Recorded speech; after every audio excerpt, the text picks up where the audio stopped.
This is Lenrod and Zulu Baraka reporting for Crazy Ass News Network, where the word on the street is that the shit is about to hit the fan in Indonesia. Premarital sex, shacking up, or even getting a little frisky, romantically speaking, in public could land you with 1 year in a scenic Indonesian jail. Yes, you heard me right.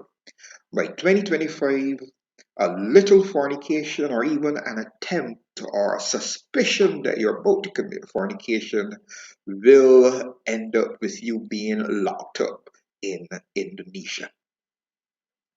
And don't even think about moving in together before you're legally married because that too will earn you some jail time in Indonesia.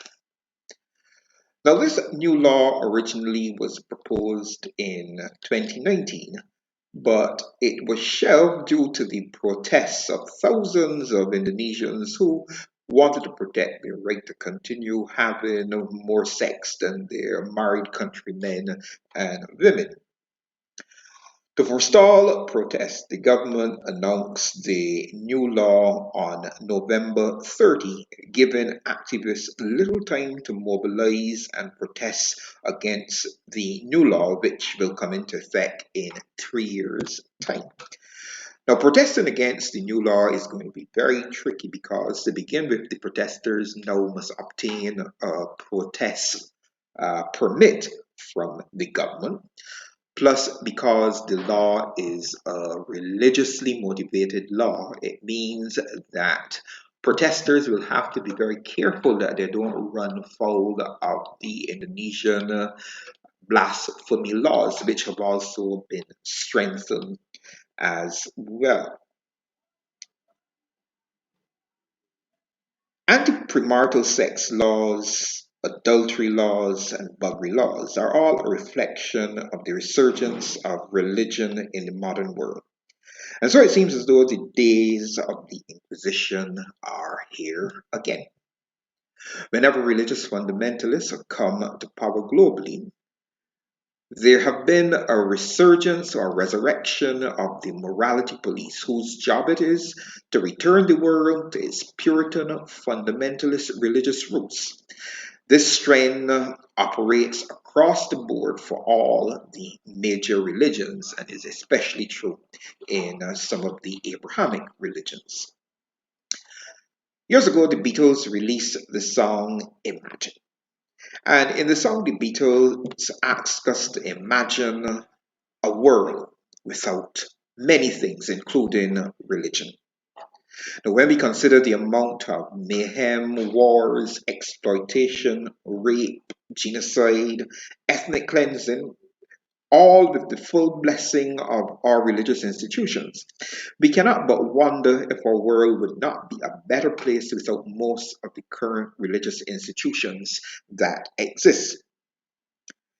It should be noted that in the modern world, many of the countries that are considered to be the least religious are also the most prosperous economically. If you look at the refugee crisis that is plaguing the world right now, you will observe that the flow of refugees is mainly from highly religious countries, countries which, by the way, are extremely poor, to countries which are more secular but doing quite well economically. In other words, the countries that are allowing people to have as much sex as they like with whoever they like, irrespective of marital status or gender assignment, are also the countries that are crushing it economically. Regrettably, even in the West today, there's a growing backlash against secularism. And a drive is being put forward by politically savvy religious conservatives to push the pendulum back in favor of religion and its dogmas.